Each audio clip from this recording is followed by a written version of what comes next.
Clear screen দেখা যাচ্ছে না?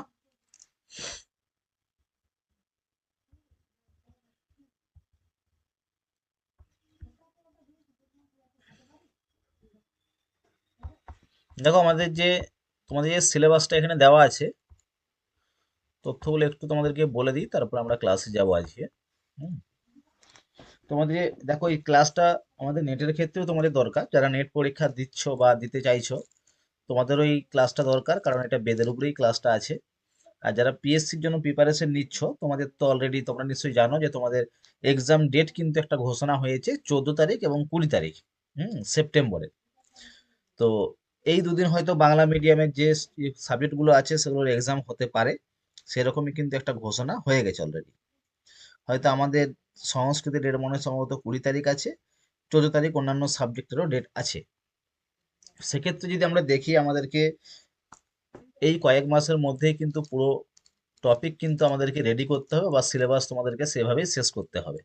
কম্পিটিশন আমি আগেও বলেছি, এখনো বলবো, কম্পিটিশন কিন্তু খুব বেশি হতে হবে এখানে। সেই রকম ভাবেই কিন্তু আমাদেরকে তৈরি করতে হবে। হ্যাঁ, এবার অনেকে চিন্তা ভাবনা, স্যার অ্যাপ্লিকেশন কবে আসবে বা ফর্ম কবে আমরা ভরবো। দেখো সেটা নির্দিষ্ট টাইমে চলে আসবে, কারণ এক্সাম যখন হবে, শর্ট নোটিফিকেশন এসেছিল। তারপরে দেখো এই রিসেন্ট আমাদের এক্সাম ডেট বা কিভাবে কি করবে সেই তথ্যও কিন্তু আমাদের আসছে, কবে এক্সাম হতে চলেছে। তো আমাদের রিসেন্ট কিন্তু পুরো সিলেবাসকে শেষ করতে হবে, রিভাইজ করতে হবে এবং কোশ্চেন প্র্যাকটিস করতে হবে। তার মধ্যে দেখো আমাদের যে সিলেবাসটা দেখো, এগুলো হচ্ছে টেক্সট, অর্থাৎ তোমাদেরকে প্রত্যেকটি জায়গা ধরে ধরে পড়তে হবে। তার মধ্যে আমরা সাংমান্য সুক্তম আর তৈতরীয় উপনিষদের শিক্ষা বললি কিন্তু অলরেডি আমরা পড়ে নিয়েছি। তোমাদের এখান থেকে অভিজ্ঞান শকুন্তলম, কুমার সম্ভবম, হুম, কিষ্কিন্ধা কাণ্ডের বর্ষা বর্ণনম, শ্রীমদ্ ভগবত গীতা আর দশকুমার চরিত, এই 5টা টেক্সট কিন্তু এখানে আপাতত এখন এই মুহূর্তে বাকি আছে, কারণ এগুলো শ্লোক ধরে ধরে তোমাদেরকে এগুলোকে দেখতে হবে। আমি পড়িয়ে দেবো, অসুবিধা কিছু নেই। এটা আমরা জাস্ট এই দুটো টপিক এখান থেকে ক্লিয়ার করেছি, গ্রামারটা জাস্ট একটু শুরু করেছি। তো দেখো তোমাদের যে সিলেবাসটা যেটা দেওয়া আছে, এখানে শুধুমাত্র এই 7টা টেক্সট আছে। অলংকার, ছন্দ, অলংকার দেখো বিভাবনা বিশেষোক্তি পর্যন্ত আছে। আর ছন্দ শুধুমাত্র সমবেত ছন্দটা বলেছে এখানে। তার সাথে সাথে দেখো এখানে যদি আমরা দেখি এই জায়গাটা, এই জায়গাটা কিন্তু আমাদেরকে দেখতে হবে। এটা কিন্তু বেদেরই অংশ। তাহলে দেখো বেদ থেকে কতটুকু জায়গা আমাদেরকে পড়তে হচ্ছে। 1 নম্বর হচ্ছে টেক্সটের দিক থেকে সাংমন্য বা সংজ্ঞান সূক্ত। আর 2 নম্বর হচ্ছে তৈতরীয় উপনিষদের শিক্ষাবলী, যেটা অলরেডি আমরা ক্লাস করেছি। যারা নতুন আজ ক্লাসে আছো, তোমরা এক কাজ করো, তোমরা ওই আমার অ্যাপসের মধ্যে গিয়ে ওখানে এই দুটো ক্লাস কিন্তু তোমরা দেখে নিতে পারো, এই দুটো ক্লাস। আজকে যেটা আমরা এখান থেকে আলোচনা করব, আমরা বৈদিক সাহিত্যটা শেষ করে নেব, কারণ সংজ্ঞান সূক্ত আর উপনিষদ আমরা পড়ে নিয়েছি। বৈদিক সাহিত্যের মধ্যে সংহিতা, সংহিতা বলতে 4টা বেদ সম্পর্কে তোমরা পড়বে। তার সাথে সাথে ব্রাহ্মণ সাহিত্য, মানে ব্রাহ্মণ সাহিত্য সম্পর্কে দেখবো, আরণ্যক, উপনিষদ আর বেদাঙ্গ। খুব জোর হয়ে 3টে ক্লাস আমাদের এখানে লাগবে, 3টে ক্লাস। তার মধ্যে একটা ক্লাস আজকে আমরা আলোচনা করব। তাহলে তোমাদের এই 4-5টা টপিক হলে বেদটা তোমাদের ক্লিয়ার হয়ে যাবে। হুম, যে বৈদিক সাহিত্য যেটা, বেদ তোমাদের ক্লিয়ার হয়ে যাবে। তার সাথে সাথে আমাদের দেখো এই যে অলংকার, ছন্দ, জায়গাগুলো আমরা ক্লিয়ার করব, বা আমাদের সিলেবাস ধরে কিন্তু আমরা এগিয়ে যাব। আজকে আমরা যেটা আলোচনা করব কি বললাম, বৈদিক সাহিত্য যেটা, সংহিতা, ব্রাহ্মণ, আরণ্যক, উপনিষদ এবং বেদাঙ্গ। বেদাঙ্গর একটা ক্লাস তোমাদের লাগবে। সংহিতা সাহিত্য দেখো একটু বড়, কারণ বড় বলতে এজন্যই বলবো, কারণ সংহিতা সাহিত্যের মধ্যে কতগুলো টপিক এখানে আসছে না, 4টা বেদ সম্পর্কে তোমাদেরকে কিন্তু এখানে জানতে হবে। সংহিতা সাহিত্য বলতে 4টা বেদ সম্পর্কে, দেখো বৈদিক সাহিত্য যেটাকে আমরা বলবো। হুম, দেখে নাও, এই বৈদিক সাহিত্য নিয়ে আজকে মোটামুটি আমরা এখানে আমাদের যে ক্লাসটা সেটা আমরা এখানে আলোচনা করব আপাতত। আচ্ছা, 20 জন মোটামুটি জয়েন করেছে, এখনো বহু ক্যান্ডিডেট বাকি। দেখো বৈদিক সাহিত্য, দেখো বৈদিক সাহিত্য আলোচনা করব, তার পূর্বে কয়েকটা তথ্য তোমাদেরকে আমি বলে রাখি। বৈদিক সাহিত্য অথবা বেদ কোথা থেকে এলো, বা বৈদিক সাহিত্যের পরবর্তী সাহিত্য কি, ঠিক আছে, সেটাও আমাকে জানতে হবে। দেখো বলি যে সংস্কৃত সাহিত্য বা সাহিত্যে অথবা ভারতীয় সাহিত্য যদি আমরা আলোচনা করি, তো তার সর্বপ্রথম কি হয়, সাহিত্যকে 2 ভাগে ভাগ করে দেয়।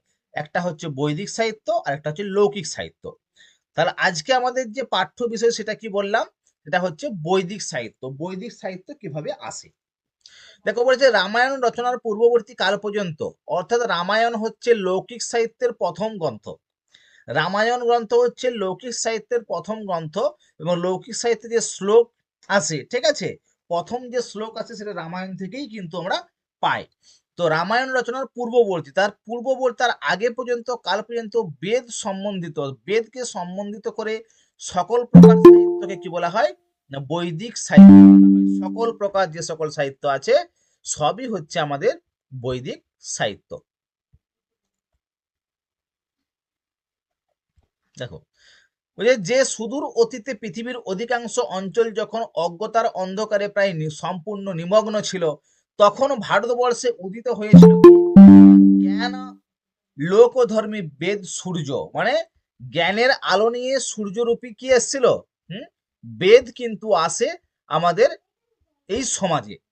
বেদকে কেন্দ্র করে গড়ে উঠেছিল পৃথিবীর অন্যতম সভ্যতা, অর্থাৎ বৈদিক সভ্যতা। তাহলে বেদকে কেন্দ্র করে কি গড়ে ওঠে, আমাদের বলছে অন্যতম সভ্যতা বা বৈদিক সভ্যতা কিন্তু বেদকে কেন্দ্র করেই গড়ে উঠেছিল। বেদ যখন দেখো মানুষের আদি জ্ঞান ভান্ডার, বেদ কি হয় যে মানুষের আদি জ্ঞান ভান্ডার হচ্ছে বেদ। বেদকে বলা হচ্ছে মানুষের আদি জ্ঞান ভান্ডার। বেদের মধ্যে যে অক্ষর জ্ঞান সম্পদ স্তূপীকৃত রহিয়াছে, তাহার আহরণের জন্য যুগে যুগে দেশের শ্রেষ্ঠ মনীষীরা আমরণ পরিশ্রম করিয়াছেন। যে পরিশ্রম কি বলেছে, সে পরিশ্রম এখনো শেষ হয় নাই। নাস্তি বেদাত পরং শাস্ত্রম, অর্থাৎ বেদ হইতে উৎকৃষ্ট কোন শাস্ত্র নেই, বেদই প্রধান, বেদই শ্রেষ্ঠ। অর্থাৎ বৈদিক সাহিত্যের যে আলোচনা বা ভূমিকা, সেখানে গেলে আমরা কয়েকটা তথ্য এখানে পাবো। দেখো বলছে সংস্কৃত সাহিত্য ভারতীয় সাহিত্য আলোচনা করতে সর্বপ্রথম কি হচ্ছে বৈদিক সাহিত্যে। তাহলে দেখো বেদ শব্দ কিভাবে আসে, বিদ ধাতুর সঙ্গে যে ঘঞ্চ প্রত্যয় বা অঞ্চ যেটা হচ্ছে নিষ্পন্ন হয়। বেদের আক্ষরিক অর্থ, এটা কোশ্চেন হয় কিন্তু আমাদের, দেখো কোন কোন জায়গায় কোশ্চেন হয় সেটা আমরা উল্লেখ করে দেবো। বেদের কোন আক্ষরিক অর্থটা কি, বেদ শব্দের আক্ষরিক অর্থ হচ্ছে জ্ঞান, এটা কিন্তু আমাদের কোশ্চেন হয় বা কোশ্চেন হতে পারে। এবারে বিদ ধাতু কোন ধাতু থেকে আসছে, বেদ শব্দ না বিদ ধাতু থেকে আসছে। তাহলে বিদ ধাতু যদি বেদ শব্দ আসে, বিদ ধাতু সাধারণত কটি অর্থে প্রয়োগ হয় না চারটি অর্থে প্রয়োগ হয়। কোথায় কোথায়, জ্ঞান অর্থে মানে জ্ঞানার্থে, বিচরণ অর্থে, সত্য অর্থে, লাভার্থে। হ্যাঁ, তাহলে দেখো যে বলেছে ব্যক্তি বেদ ও বিদ ও জ্ঞানে, বিনতে বিদ ও বিচরণে, বিদ্যাতে বিদ সত্যায়াং, লাভে বিদন্তি বিদ্যান্তে। অর্থাৎ জ্ঞান অর্থে, বিচরণ অর্থে, সত্যায় অর্থে, লাভার্থে, এই চারটি অর্থে কিন্তু বিদ ধাতুর প্রয়োগ হয়। চারি প্রকার অর্থ হচ্ছে দেখো, জ্ঞানার্থে মানে কি জানা, বিচরণ অর্থে মানে কি বিচার করা, সত্তা অর্থে মানে অবস্থান করা, লাভার্থে মানে লাভ করা। অর্থাৎ এই যে চার প্রকার অর্থ আমরা পাবো, জানবো, বিচার করা, অবস্থান করা, লাভ করা, জ্ঞানার্থে, বিচরণার্থে, সত্যার্থে, লাভার্থে, এই চার প্রকার অর্থে কিন্তু বিদ ধাতুটা ব্যবহৃত হয়। বলে যে যাহা পাঠ করিলে মানুষ সত্য জানিতে পারে, যে সকল গ্রন্থ বলছি যে সকল তথ্য পাঠ করলে মানুষ কি হয় সত্যকে জানিতে পারে, সত্য এবং অসত্যের বিচার করিতে পারে, কোনটা সত্য কোনটা অসত্য, প্রকৃত বিদ্বান হইতে পারে, প্রকৃত বিদ্বান সে হবে, প্রকৃত শান্তি এবং আনন্দ লাভ করিতে পারে, প্রকৃত শান্তি বা আনন্দ লাভ করতে পারে। তাহার নাম কি না, তাহার নামই হচ্ছে বেদ। বেদকেই স্বাধ্যায় বলা হয়। বেদের আর একটি নাম হচ্ছে স্বাধ্যায়, কারণ কি বেদ শাস্ত্র অধ্যয়ন করা অতি কর্তব্য বলিয়া স্বাধ্যায় শব্দের বাচ্য। অর্থাৎ বেদের কি বলেছে আরেকটি অধ্যায় স্বাধ্যায়, বেদ শাস্ত্র অধ্যয়ন করা অতি কর্তব্য, বেদকে অধ্যয়ন করা কর্তব্যের জন্য বেদকে কি বলা হয় স্বাধ্যায় শব্দের বাচ্য, বলছে বেদকে স্বাধ্যায় বলা হয়।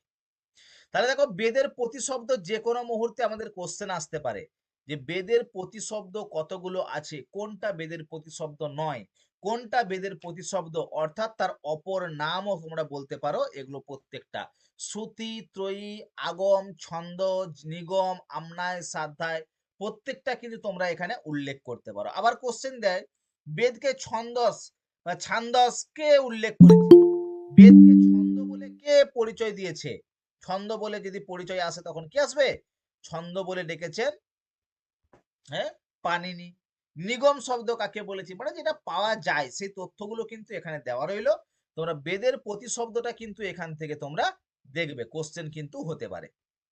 এবারে দেখো একটা ছবির আকারে এখানে বোঝানো হয়েছে যে ওম বা পরমাত্মা, দেখো এখানে পরমাত্মা, ঠিক আছে, পরমাত্মার কোথা থেকে কোন বেদের উৎপত্তি সেটা কিন্তু এখানে উল্লেখ করা হয়েছে।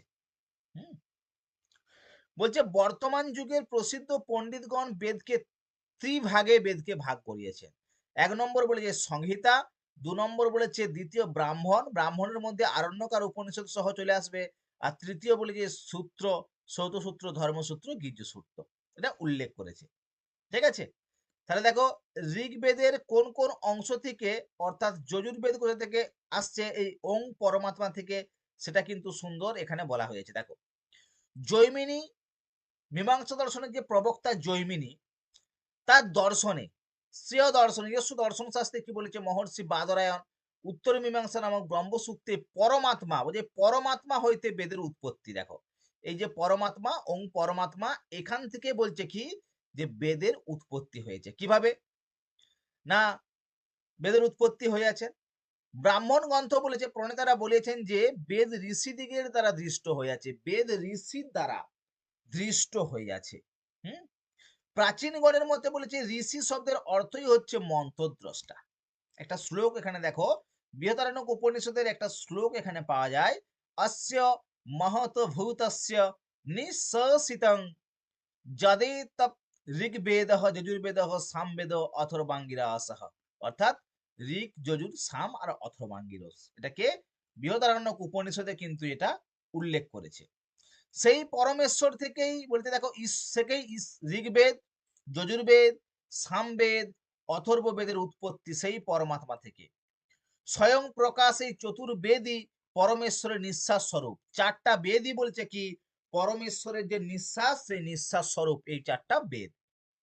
যেমন বায়ু প্রবাহবিহীন আমরা এক দণ্ডও বেঁচে থাকতে পারি না, আমরা যদি বাতাস না পাই, অক্সিজেন না পাই, এক দণ্ডও যেমন বেঁচে থাকতে পারবো না, ঠিক তেমনি ঈশ্বরের নিঃশ্বাস রূপ বেদের জ্ঞান প্রবাহহীন আমরা চলতে পারবো না। সেই পরমাত্মা, সেই ঈশ্বরের যে নিঃশ্বাস থেকে যে বেদের যে জ্ঞান প্রবাহহীন আমরা কি করব, আমরা চলতে পারবো না। মানব সভ্যতার বলেছে জ্ঞান প্রবাহ ধ্বংস হয়ে যাবে, মানব সভ্যতার জ্ঞান প্রবাহ ধ্বংস হয়ে যাবে। তাই তো কল্পে কল্পে ভগবান ঋষিদের মাধ্যমে বেদ জ্ঞান প্রবাহের একটা প্রকাশ ঘটিয়ে এসেছেন। তাহলে বেদের উৎপত্তি কোথা থেকে, এটাও কিন্তু এখানে উল্লেখ করেছে। এবারে দেখো যেখান থেকে আমাদের কোশ্চেন আসে, বিভিন্ন বইতে তোমরা এগুলো তথ্যগুলো পেয়েই থাকো। তাদের সংজ্ঞাগুলো কি, বেদের সংজ্ঞা, অর্থাৎ বেদ সম্পর্কে কোন মনীষী, কোন গ্রন্থে কে কি উল্লেখ করে গেছে, এটাও কিন্তু আমাদের ভেরি ভেরি ইম্পর্টেন্ট। বেদ সম্পর্কিত উক্তি, তাহলে বেদ সম্পর্কিত উক্তিতেই আমরা প্রথমে কি দেখছি, দেখো ঐতেরেয় ব্রাহ্মণ ভাষ্য বা সায়নাচার্যের মত।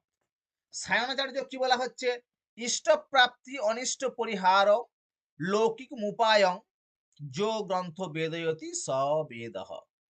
ইষ্টপ্রাপ্তি অনিষ্ট পরিহারম লৌকিক মুপায়ং যো গ্রন্থ বেদয়তি স বেদ। অর্থাৎ সায়নাচার্যের মতে বেদ ইষ্টপ্রাপ্তি এবং অনিষ্ট পরিহারের অলৌকিক উপায় যে গ্রন্থ থেকে আমরা জানতে পারবো তাকে বলা হয় বেদ। এটা কিন্তু মনে রাখতে হবে। হ্যাঁ, এটা কার উক্তি, সায়নাচার্যের উক্তি। ইষ্টপ্রাপ্তি, অনিষ্টের পরিহার, ইষ্ট যেটা পাবো আমরা, আর অনিষ্ট যেটা আমাদের ক্ষতিকর তাকে কি বলেছে, পরিহার করতে হবে। এই সকল যে বিষয়বস্তু যে গ্রন্থে বলা হয়েছে সেই গ্রন্থকেই বেদ বলা হয়। কার উক্তি, সায়নাচার্যের উক্তি। মনুসংহিতা মতে আচার্য মনু কি বলবে, বেদ অখিল ধর্ম মূলম, অর্থাৎ বেদ হলো সমস্ত ধর্মের মূল কারণ। কে বলবে, মনুসংহিতা অনুসারে আচার্য মনু বলবে বেদ অখিল ধর্ম মূলম, অর্থাৎ বেদই হলো সমস্ত ধর্মের মূল কারণ। যাজ্ঞবল্ক্য কি বলবে, দেখো প্রত্যেক সানো মিথ্যা বা জস্তু পায় ন বিদ্যতে এনেং বিদন্তি বেদেন তস্মাৎ বেদস্য বেদতঃ। অর্থাৎ প্রাচীন মনীষী যাজ্ঞবল্ক্য বলেছেন, যাজ্ঞবল্ক্য যে যাজ্ঞবল্ক্য স্মৃতি আছে, সেই যাজ্ঞবল্ক্য কি বলছেন, প্রত্যেক সানুমিত্য মানে প্রত্যক্ষ অনুমান, যে 6টা প্রমাণ আমাদের পাওয়া যায়, দর্শন শাস্ত্রে আমাদের 6টি প্রমাণ পাওয়া যায়। ঠিক আছে, প্রত্যক্ষ, অনুমান, উপমান, শব্দ, অর্থাপত্তি এবং অভাব। বলে সেই সকল প্রত্যক্ষ অনুমান ইত্যাদি প্রমাণের দ্বারা বা উপায়ের দ্বারা যে জ্ঞান লাভ করা যায় না, অর্থাৎ যে সকল জ্ঞান চোখ দিয়ে ইন্দ্রিয় দ্বারা দেখা যাবে, কানে শোনা যাবে, ঠিক আছে, অনুমান করা যাবে, সেই সকল জ্ঞান যেখান থেকে লাভ করা যায় না, সেই অতীন্দ্রিয় জ্ঞান লাভ করা যায় বলেই বেদকে বেদ বলা হয়। বলছে এটা হচ্ছে কোনো প্রমাণ দ্বারা এই জ্ঞানটা তোমরা পাবে না। পূর্ব মীমাংসা জৈমিনী বলে দেখো ত্রেষা মৃকম যথার্থ বসন পাদ ব্যবস্থা, অর্থাৎ ঋগ্বেদকে পায়ের সঙ্গে তুলনা, পাদ। পূর্ব মীমাংসা জৈমিনী আবার বলেছে গীতি সুসামক্ষা, সাম হচ্ছে গীতি, গানের স্বরূপ। পূর্ব মীমাংসা জৈমিনী বলেছে দেখো শেষে যজুর শব্দ, যজুরকে শেষ শব্দ বলা হয়েছে, এটা একজনের উক্তি, যদিও এটা অর্থাস্তে কৌটিল্য কি বলছে দেখো সামর্গ্য যজুর বেদাস্ত্রয়ী, মানে ঋক সাম যজু এদেরকে একত্রে ত্রয়ী বলা হয়। ঋগ্বেদ ভাষ্য ভূমিকা সায়নাচার্য বলেছিলেন মন্ত্র ব্রাহ্মণাত্মক শব্দ রাশির বেদ, মানে মন্ত্র এবং ব্রাহ্মণই হলো বেদ। আপস্তম্ভ দেখো বলেছে মন্ত্র ব্রাহ্মণ নয় বেদ নামধেয়, মন্ত্র এবং ব্রাহ্মণই হলো বেদ, আপস্তম্ভ বলেছে। গৌতম বলেছে বেদও ধর্মমূলম, বেদই হলো ধর্মের মূল, ইত্যাদি নামে 10 জন এখানে দেখো তাদের 10 জনের যে মত, সেই মতকে কিন্তু তারা উল্লেখ করেছে। বেদ সম্পর্কে যেমন বেদের প্রতিশব্দগুলো আমরা পাবো, বেদ সম্পর্কে আমরা এখানে বেদের কিছু উক্তি পাবো, যেগুলো তোমাদের পরীক্ষার জন্য কিন্তু খুবই গুরুত্বপূর্ণ। এই তথ্যগুলো তোমাদের জেনে রাখা দরকার। হ্যাঁ, যে কোনো পরীক্ষার জন্যই যাও না কেন তোমাদের এই তথ্যগুলো জেনে রাখা দরকার। এবারে বলে দেখো বেদের মূলত দুইটি অংশ, একটি হচ্ছে মন্ত্র, একটি হচ্ছে ব্রাহ্মণ। মানে মূল যদি দেখা যায় যে বেদের কয়টি অংশ না, দুটো অংশ, একটা মন্ত্র একটা ব্রাহ্মণ। মন্ত্র কাকে বলা হচ্ছে, বেদের যে অংশে সাধারণত দেবতাদের আহ্বান, দেবতাদেরকে ডেকে আনা হয়, দেবতাদের উদ্দেশ্যে স্তুতি কীর্তন, দেব মহিমা কীর্তন এবং সেই সঙ্গে অভীষ্ট বস্তুর জন্য প্রার্থনা করা হয়েছে, সেটাই হচ্ছে বেদের মন্ত্রভাগ। হ্যাঁ, দেবতাদের আহ্বান মানে কি, যখন আমরা হোম করি, হ্যাঁ যজ্ঞ হোম বলি না, সেখানে কি হচ্ছে অগ্নায় নমঃ ইন্দ্রায় নমঃ, অর্থাৎ বিভিন্ন দেবতাদেরকে কি করা হয়, সেখানে ডাকা হয়, তাদের উদ্দেশ্যে হবি দেওয়া হয়, তাদের খাবার দেওয়া হয়, তখন কি করে তারা সেই খাবারটা নেওয়ার জন্য সেই যজ্ঞ বেদিতে এসে উপস্থিত হয়। নিরুক্তকার যাস্কের মতে বলছে মন্ত্র মননাথ, অর্থাৎ মন্ত্র হচ্ছে মনন সাপেক্ষ। যজ্ঞানুষ্ঠানের সময় সকল কর্মই মন্ত্রোচ্চারণ পূর্বক করতে হয়। ভারতীয় গণের দৃষ্টিতে মন্ত্র গুরার্থক এবং অলৌকিক শক্তি সম্পন্ন। নিরুক্তকার চার্য বা জাক্স কি বলছে, মন্ত্রের 3 প্রকার বিভাগ করেছেন। মন্ত্রের 3 প্রকার বিভাগ কি কি, পরোক্ষকৃত মন্ত্র, প্রত্যক্ষকৃত আধ্যাত্মিক মন্ত্র। ভেরি ভেরি ইম্পর্টেন্ট, এটা কোশ্চেনে দেয়। যে মন্ত্র বা রিচ বলতে পারে, রিচ কতিবিধ, নেটে কিন্তু কোশ্চেন এসেছে, তোমাদের এসএসসি পিএসসি সব জায়গাতে কোশ্চেনটা আসতে পারে যে মন্ত্র বা রিচ, মন্ত্র বা রিচ, রিচয় হসন্ত, রিচ কতিবিধ, মন্ত্র বা রিচ হচ্ছে 3 প্রকারের, পরোক্ষকৃত মন্ত্র, প্রত্যক্ষকৃত মন্ত্র, আধ্যাত্মিক মন্ত্র। ঠিক আছে, যে সমস্ত মন্ত্রে দেবতাকে পরোক্ষভাবে প্রথম পুরুষের সম্বোধন করে স্তুতি করা হয় সেগুলো পরোক্ষকৃত মন্ত্র। ভালো করে মনে রাখবে, পরোক্ষকৃত মন্ত্রতে প্রথম পুরুষের সম্বোধন হবে। প্রত্যক্ষকৃত যে মন্ত্র, যে সমস্ত মন্ত্রে দেবতাকে প্রত্যক্ষভাবে মধ্যম পুরুষে সম্বোধন করা হবে, মধ্যম পুরুষে স্তুতি করা হবে, তাকে প্রত্যক্ষকৃত মন্ত্র। আধ্যাত্মিক মন্ত্র, যে সমস্ত মন্ত্রে উত্তম পুরুষে দেব মাহাত্ম্য কীর্তিত হবে, সেই সকল মন্ত্রকে আধ্যাত্মিক মন্ত্র বলা হয়। তাহলে একটা হচ্ছে প্রথম পুরুষ, 2 নম্বর মধ্যম পুরুষ, 3 নম্বর আসবে কি উত্তম পুরুষ। পরোক্ষকৃত মন্ত্র কি বলা হচ্ছে, পরোক্ষকৃত মন্ত্র বলা হচ্ছে পরোক্ষভাবে প্রথম পুরুষ, প্রত্যক্ষকৃত, হ্যাঁ প্রত্যক্ষভাবে মধ্যম পুরুষ, এবং আধ্যাত্মিক মন্ত্র উত্তম পুরুষে বলেছে দেব মাহাত্ম্য যে কীর্তিত হবে।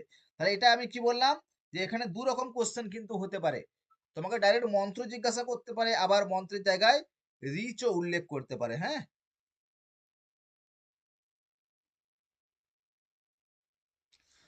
এটা দেখে রাখবে, এই জায়গাটা কোশ্চেন কিন্তু হয়।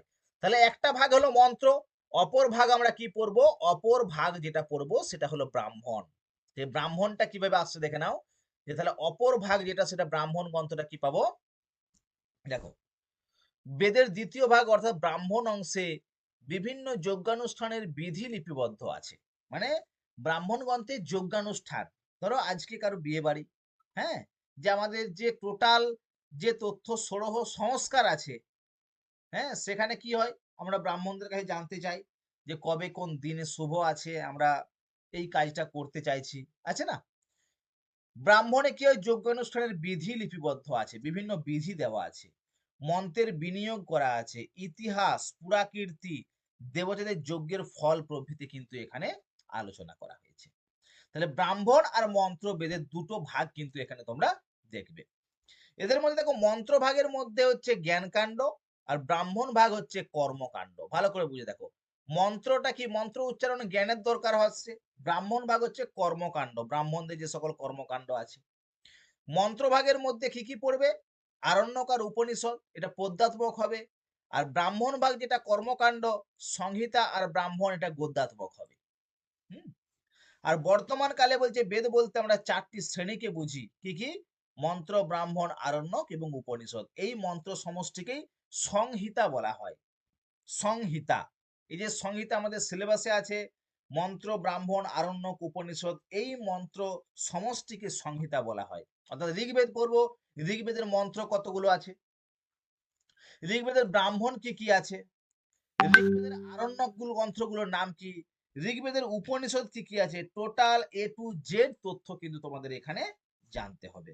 এখান থেকেই কিন্তু বিভিন্ন কোশ্চেন যে আমাদের বেদ থেকে হয়, এই তথ্যগুলো থেকেই আমাদের কোশ্চেন গুলো আসে প্রত্যেকটি পরীক্ষার জন্য। ঠিক আছে, দেখো এইখান থেকে আমাদের শুরু হবে সংহিতা সাহিত্য। সংহিতা এবারে জিনিসটা কি, এবারে সিলেবাসের মধ্যে কিন্তু আমরা প্রবেশ করছি। সংহিতা এখানে বলি, সংহিতা জিনিসটা তাহলে কি, দেখো সংহিতা আক্ষরিক অর্থে একত্রিত, মিলিত, যুক্ত, নির্দিষ্ট পদ্ধতি বা নিয়ম অনুসারে একত্রিত গ্রন্থ বা মন্ত্রের সংকলনকেই কি বলা হচ্ছে। অথবা কি বলছে দেখো এখানে, হিন্দু ধর্মের সর্বোচ্চ ধর্মগ্রন্থ বেদের প্রাচীনতম অংশটিকেও সংহিতা বলা হয়। এই অংশটি হলো মন্ত্র, স্তোত্র, প্রার্থনা, প্রার্থনা সঙ্গীত ও আশীর্বচনের সংকলন। তাহলে সংহিতা একটি সংস্কৃত শব্দ, এই শব্দের মূল হচ্ছে সং এবং হিত, শব্দ হচ্ছে দুটো, কটা শব্দ, সংহিতা, সংহিতা। এই শব্দগুলির মধ্যে যথাক্রমে সঠিক, যথার্থ, সমৃদ্ধ ও বিন্যস্ত। সং বলতে সঠিক বা যথার্থ, হিতা বলতে সমৃদ্ধ বা বিন্যস্ত। এই দুই শব্দের সম্মিলিত অর্থ কি না, একত্রিত, মিলিত, রচনা, বিন্যাস, একত্রীকরণ এবং উচ্চারণের নিয়ম অনুসারে যুক্ত অক্ষর, নির্দিষ্ট পদ্ধতি অনুসারে সংকলিত গ্রন্থ বা মন্ত্র সমূহকে বলা হয় সংহিতা। দেখো সাধারণভাবে নির্দিষ্ট পদ্ধতি অনুসারে সংকলিত যে কোনো গ্রন্থ বা মন্ত্র সংগ্রহকে সংগ্রহ বলা হয় সংহিতা। যে কোনো শাস্ত্র বা সূত্র বা সংস্কৃত মহাকাব্য এবং সর্বোপরি বৈদিক সাহিত্য সংহিতাদেরই পদবাচ্য।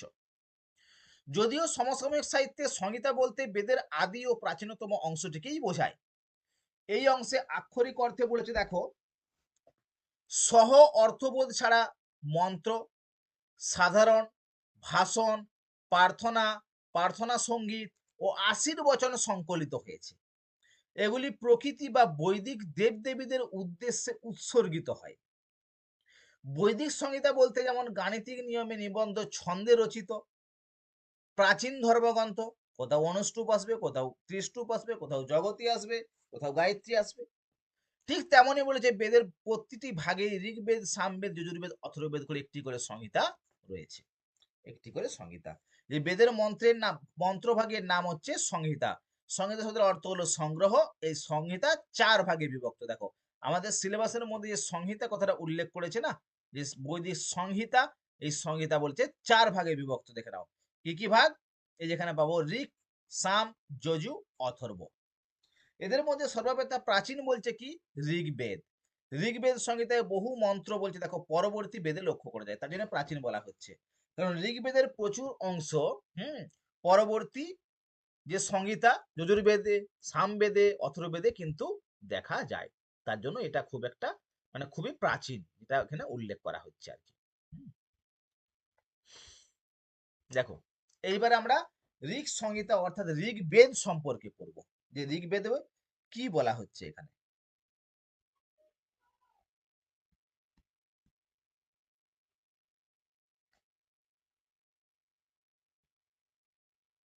দেখো বৈদিক সাহিত্যের সব থেকে প্রাচীন এবং প্রথম গ্রন্থের নাম হচ্ছে ঋগ্বেদ। প্রাচীন এবং প্রথম গ্রন্থ ঋগ্বেদ। এই শব্দের মধ্যে রিচ বা ঋক, এই যে রিচ বা রিচ বললাম না, ঋক বা রিচ কতিপৃথ, মন্ত্র কতিবিধ। হ্যাঁ, এর অর্থ হলো স্তুতিপরক মন্ত্র, স্তুতিপরক। যে মন্ত্রের দ্বারা দেবতাদের স্তুতি করা হয় সেই মন্ত্রকে ঋক বা রিচ বলা হয়। ঋগ্বেদের অপর নাম দেখো দশতয়ী, হত্রিবেদ বা হোত্রবেদ বা হত্রিবেদ। দেখো ঋগ্বেদের অপর নাম কিন্তু আমাদের জিজ্ঞাসা করতে পারে, হ্যাঁ, যে ঋগ্বেদের অপর নাম কি আছে, তখন কিন্তু আমাদের এই তথ্যটা এখান থেকে দেখবো যে ঋগ্বেদের অপর নাম কি। হ্যালো। হুম, দেখো ঋগ্বেদের অপর নাম আমরা দেখবো দশতয়ী, হত্রিবেদ বা হোত্রবেদ। ঋগ্বেদের উৎপত্তি বলছে দেখো অগ্নি থেকে হয়েছে, কি থেকে? অগ্নি থেকে। ঋগ্বেদের সূক্ত সংখ্যা কত? 1028টি মন্ত্র। মহর্ষি দেখো বেদ বিভাজক মহর্ষি বেদব্যাস বলেছে ঋগ্বেদকে পদ্যাত্মক। ঋক সংহিতার মন্ত্র বিভাগে দেখো বলেছে ঋক সংহিতার মন্ত্র বিভাগ দুই প্রকারের হয়ে থাকে, কি কি? মন্ডল বিভাগ, হুম, আরেকটা কি আসবে? অষ্টক বিভাগ। এই যে দুটো দেখো, দুটো। মন্ডল বিভাগ বলেছে বৈদিক অনুষ্ঠানের অনুপযোগী, হ্যাঁ, উপযোগী, অনুষ্ঠান উপযোগী। মন্ডলে হচ্ছে বৈদিক অনুষ্ঠানগুলো পাওয়া যাবে, আর অষ্টক বিভাগে পাওয়া যাবে কি? বেদ অধ্যয়নের উপযোগী। মন্ডল যেটা দশমন্ডল বলা হচ্ছে, বৈদিক অনুষ্ঠানের জন্য এটাকে দরকার পড়ে। আর অষ্টক বিভাগটা কোথায় দরকার পড়ে? বেদ অধ্যয়ন যখন করব তখন দরকার পড়ে। মন্ডল দেখো 10টি মন্ডল, 85টি অনুবাদ, 1017টা সূক্ত, ঋক হচ্ছে 10,472টা। ক্লিয়ার? অষ্টক যদি আমরা ধরি 8টি অষ্টক, 64টি অধ্যায়, 2006টি বর্গ, 2580টা মন্ত্র। এটা দুটো ভাগে কিন্তু ভাগ হয়, একটু দেখে নিতে হবে এগুলো। হ্যাঁ, তোমাদের জন্য ইম্পর্টেন্ট দেখো ঋগ্বেদের মন্ডল, ঋষি এবং সূক্ত। প্রথম মন্ডলের ঋষিগুলো কি কি নাম আছে দেখে নাও, কতগুলো সূক্ত আছে। কোশ্চেন আসে কোন মন্ডলে কোন দুটো মন্ডলের সূক্ত সংখ্যা সেম। দেখো প্রথম মন্ডলেও 191টা সূক্ত, দশম মন্ডলেও 191টা সূক্ত, এটা কিন্তু কোশ্চেন দেয়। বা এই যে 10টি মন্ডল আছে না, পরপর মন্ডলের নামগুলো মনে রাখতে হয়। চতুর্থ মন্ডলের ঋষিকে, তৃতীয় মন্ডলের ঋষিকে, পঞ্চম মন্ডলের ঋষিকে, একটু তোমাদেরকে এগুলো দেখতে হবে। চতুর্থ মন্ডল কে, তৃতীয় মন্ডল কে, দ্বিতীয় মন্ডল কে, টোটাল তথ্যগুলো তোমাদের দরকার।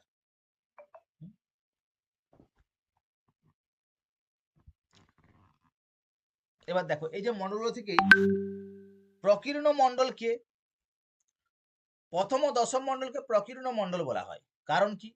এই দুই মন্ডলের ভিন্ন ভিন্ন সূত্রগুলি ভিন্ন ভিন্ন ঋষি কর্তৃক দৃষ্ট হওয়ায়, এই বিভিন্ন এবং বিভিন্ন বিষয়ে আলোচিত হওয়ায় এগুলিকে প্রকীর্ণ মন্ডল বলে। ভাষা ও বিষয়বস্তুর বিচারে পণ্ডিতগণ মনে করেন কি এই দুটি মন্ডল অপেক্ষাকৃত পরবর্তী কালের রচনা। মানে প্রথম মন্ডল আর দশম মন্ডলকে বলা হচ্ছে প্রকীর্ণ মন্ডল। এখানে পারিবারিক মন্ডল বা আর্ষ মন্ডল বা গোষ্ঠী মন্ডল কি? দ্বিতীয় থেকে সপ্তম মন্ডলগুলিকে পারিবারিক মন্ডল, আর্ষ মন্ডল বা গোষ্ঠী মন্ডল বলা হয়। কারণ কি?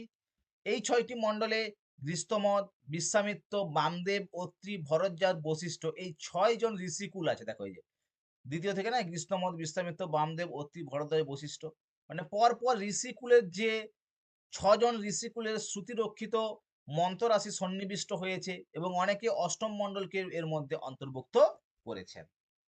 ঠিক আছে? সোমমন্ডল বা পবমান মন্ডল কাকে বলা হয়?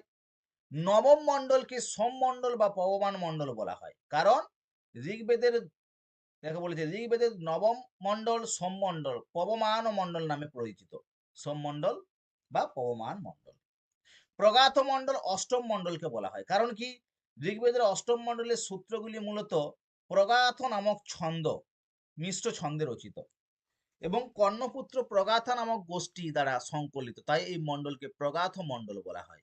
এই মন্ডলে 11টি বালখিল্য সূক্ত রয়েছে।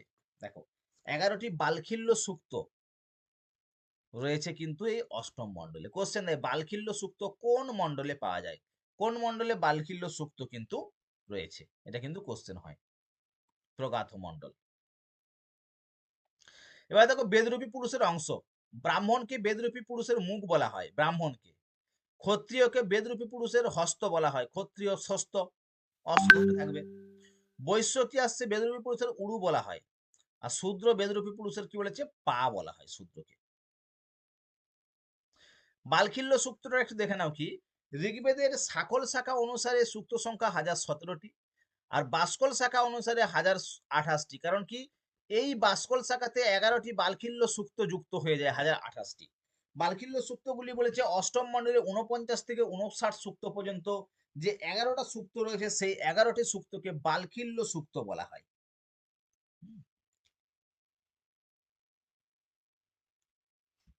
এবারে দেখো তোমাদের তথ্যগুলো, ঋগ্বেদের শাখা, অর্থাৎ ঋগ্বেদের কতগুলো শাখা আছে, কোন শাখাকে কি বলা হয়, এই তথ্যটাও কিন্তু এখানে দেওয়া আছে।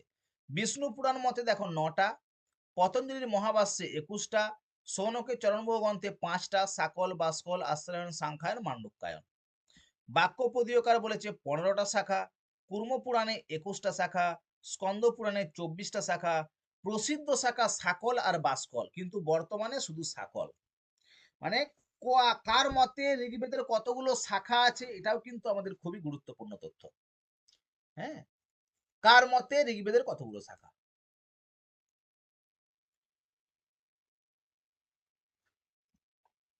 এবার দেখো ব্রাহ্মণ গ্রন্থ, ঐতরেয় ব্রাহ্মণ, কৌশিতকী বা সাংখ্যায়ন ব্রাহ্মণ। আরণ্যক দেখো ঐতরেয় আরণ্যক, কৌশিতকী বা সাংখ্যায়ন আরণ্যক। উপনিষদ, ঐতরেয় উপনিষদ বা কৌশিতকী উপনিষদ। অর্থাৎ তোমাদের মূল জিনিস হচ্ছে এটাই, যে ঋগ্বেদের কতগুলো শাখা আছে, কি কি নাম আছে তার, কতগুলো ব্রাহ্মণ আছে তার নাম কি, আরণ্যক আছে তার নাম কি, উপনিষদ আছে তার নাম কি। মানে প্রত্যেকটি বেদের ব্রাহ্মণ, আরণ্যক, উপনিষদ এবং শাখা আমাদের মোস্ট বা খুবই গুরুত্বপূর্ণ তথ্য। যে কোনো পরীক্ষাতে তোমাদের এগুলো থেকেই কিন্তু আমাদের কোশ্চেন হবে। ঠিক আছে, এই তথ্যগুলো থেকেই কিন্তু আমাদের কোশ্চেনগুলো হয়, যে অমুক শাখাটার নাম কি। একসঙ্গে যখন 4টা তথ্য একসঙ্গে চলে আসবে, ঋগ্বেদ, সামবেদ, যজুর্বেদ, অথর্ববেদ, একটা শাখা তুলে দিয়ে বলবে এই শাখাটি কোন বেদের, কোনটি ঋগ্বেদের শাখা নয়, এই টাইপের কোশ্চেন কিন্তু এখান থেকে হবে। আমরা কোশ্চেন কিন্তু নিয়ে আসবো পরের দিন, আমাদের যে রোববার দিন আমাদের যে মক টেস্ট তোমাদের আছে, সেই মক টেস্টে কিন্তু আমরা কোশ্চেন এখানে নিয়ে আসবো।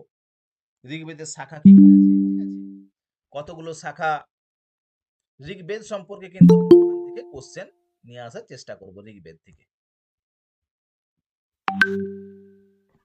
টোটাল তথ্যগুলো। ক্লিয়ার? দেখো ঋগ্বেদের একটা তথ্য পাওয়া যায়, প্রাতিসাক্ষ্য গ্রন্থ, ঋক প্রাতিসাক্ষ্য বলি না, ঋগ্বেদে একমাত্র প্রাতিসাক্ষ্য গ্রন্থ হলো ঋক প্রাতিসাক্ষ্য। এর রচয়িতা সৌনক। এই ঋক প্রাতিসাক্ষ্য হচ্ছে তোমাদের নেটের সিলেবাস, ঋক প্রাতিসাক্ষ্যের হচ্ছে তোমাদের নেটের সিলেবাস। এর রচয়িতা কি বলছে, সৌনক, আচার্য সৌনক। ঋগ্বেদ প্রাতিসাক্ষ্য 3টি অধ্যায়ে বিভক্ত, 18টি পটল আছে। একটা বার কোশ্চেন দিয়েছিল যে ঋগ্বেদ প্রাতিসাক্ষ্যে কটি পটল আছে, পটল সংখ্যাটাই নামটাই অনেকে শুনেনি। কারণ কি, আমাদের বিভিন্ন গ্রন্থকে বিভিন্ন খণ্ডে বিভক্ত করা হয়। ঠিক সেরকম ঋক প্রাতিসাক্ষ্য নামক যে গ্রন্থটি, সেই গ্রন্থটির যে অধ্যায়গুলোকে ছোট ছোট খণ্ডে বিভক্ত, সেই খণ্ডের নাম হচ্ছে পটল। কতগুলো পটল আছে এখানে, 18টি পটল আছে। প্রত্যেকটি অধ্যায়ে 6টি করে পটল আছে, 3টি অধ্যায়ে 318টি। ঋগ্বেদের শিক্ষাগ্রন্থ দুটো, কি কি, পাণিনীয় শিক্ষা আর বৈশিষ্ট্য শিক্ষা। মানে ঋগ্বেদ সম্পর্কে যাবতীয় তথ্য কিন্তু তোমাদের এখানে দেওয়া হলো ঋগ্বেদ থেকে। এবার দেখো কিছু পাবে ঋগ্বেদের সূক্ত। দেখো ঋগ্বেদের সূক্তগুলিকে 4 শ্রেণীতে ভাগ করা হয়, 4টা শ্রেণী, কি কি, ধার্মিক সূক্ত, দার্শনিক সূক্ত, লৌকিক সূক্ত, সংবাদ সূক্ত। এই যে ঋগ্বেদের সংবাদ সূক্ত, এই সংবাদ সূক্ত থেকে আমাদের কি হয়, নাটক যে রচনা হয়, হ্যাঁ, নাটক, যে রূপকের মধ্যে নাটক আসে, নাটকং খ্যাত বৃত্তংসৎ পঞ্চসন্ধি সমন্বিতম, সে নাটকের যে উৎপত্তি স্থল ঋগ্বেদ। কারণ পুরুলিবা উদ্বয়ী সংবাদ সূক্ত, জমজমি সংবাদ সূক্ত, শর্মাপণি সংবাদ সূক্ত, বিশ্বামিত্র নদী, এগুলো হচ্ছে নাটকের আকারে রচিত। এখান থেকে কি হয়, নাটক যে আমাদের রচনা হয়েছে তার মূল উপজীব্য গ্রন্থ কিন্তু ঋগ্বেদ সংবাদ সূক্ত। ধার্মিক সূক্ত বলতে কি, যে সকল সূক্তের ধর্ম সম্পর্কে আলোচনা হবে, দার্শনিক দার্শনিক মনোভাব যেখানে উল্লেখিত থাকবে, দর্শন মণ্ডল, পুরুষ সূক্ত, হিরণ্যগর্ভ সূক্ত, বাঘ সূক্ত, নাসুদের সূক্ত। নাসুদের হিরণ্যগর্ভ সূক্তকে বলেছে দেখো সৃষ্টি উৎপত্তির সূক্ত হিসেবে মানা হয়। কোশ্চেন দিতে পারে সৃষ্টি উৎপত্তির সূক্ত হিসেবে কাকে মানা হয়, না সৃষ্টি উৎপত্তির সূক্ত হিসেবে নাসদীয় সূক্তকে মানা হয়, নাসদীয় সূক্ত। ঠিক আছে, আর তার সঙ্গে পুরুষ আর হিরণ্যগর্ভকেও বলা হচ্ছে। আর লৌকিক সূক্ত, যে সূক্ত লৌকিক জীবন তথা দৈনন্দিন ব্যবহারের সঙ্গে সম্বন্ধ বা বিষয়ের উপর বর্ণনা করা হয়, সেই সূক্তকে বলা হয় লৌকিক সূক্ত। বিবাহ সূক্ত, অক্ষ সূক্ত ইত্যাদি। এই ঋগ্বেদের সূক্তকেও আমরা 4 ভাগে কিন্তু এখানে ভাগ করব, 4টা ভাগ। তারপর দেখো ঋগ্বেদে বলেছে দেবতা, দেবতাও 3 প্রকারের হয়ে থাকে। জাক্স তার নিযুক্ত গ্রন্থে 3 প্রকার দেবতা বলেছিলেন। পৃথ্বীস্থানীয় মানে পৃথিবীর স্থানীয় দেবতা, অন্তরিক্ষ স্থানীয় দেবতা, আর দুর্লোক বা ভূল্লোক স্থানের দেবতা। তাহলে পৃথিবীর স্থানের দেবতা কি কি? অগ্নি, সোম, বৃহস্পতি, রাত্রি, নদী, পৃথিবী। অন্তরিক্ষ স্থানের দেবতা কে কে? ইন্দ্র, রুদ্র, বায়ু, পর্জন্য, গান্ধর্ব ইত্যাদি। দুস্থানীয় বা ভূলোক স্থানীয় দেবতা কি কি? সূর্য, সবিতা, বিষ্ণু, মিত্র, বরুণ, পুষণ, অশ্বিন এবং উষা। এগুলো হচ্ছে দুর্লোক বা ভূলোক স্থানীয় দেবতা। আর অন্তরিক্ষ স্থানের দেবতা ইন্দ্র, রুদ্র, বায়ু এগুলো পাচ্ছি। পৃথিবীর স্থানীয় দেবতা অগ্নি, সোম, বৃহস্পতি এগুলো পাচ্ছি। দেবতাকেও কিন্তু 3 প্রকারে ভাগ এখানে করা হয়েছে। তাহলে ঋগ্বেদ থেকে এই তথ্যগুলো মোটামুটি তোমরা দেখে নাও। ঋগ্বেদ থেকে আশা করি এর বাইরে কিছু হবে না, কারণ মূলত যে কোনো বেদ থেকে পড়তে গেলেও বেদের কয়েকটা যাবতীয় তথ্য লাগে, আর তার সঙ্গে তাদের শাখা কি, ব্রাহ্মণ কি, আরণ্যক কি, উপনিষদ কি, এগুলোই হচ্ছে তোমাদের মূল মন্ত্র আর কি। এগুলো থেকেই তোমাদের কোশ্চেন হবে, এর বাইরে সেরকম কিছু আর হবে না। ক্লিয়ার? এই তথ্যটা কিন্তু তোমাদেরকে দেখতে হবে।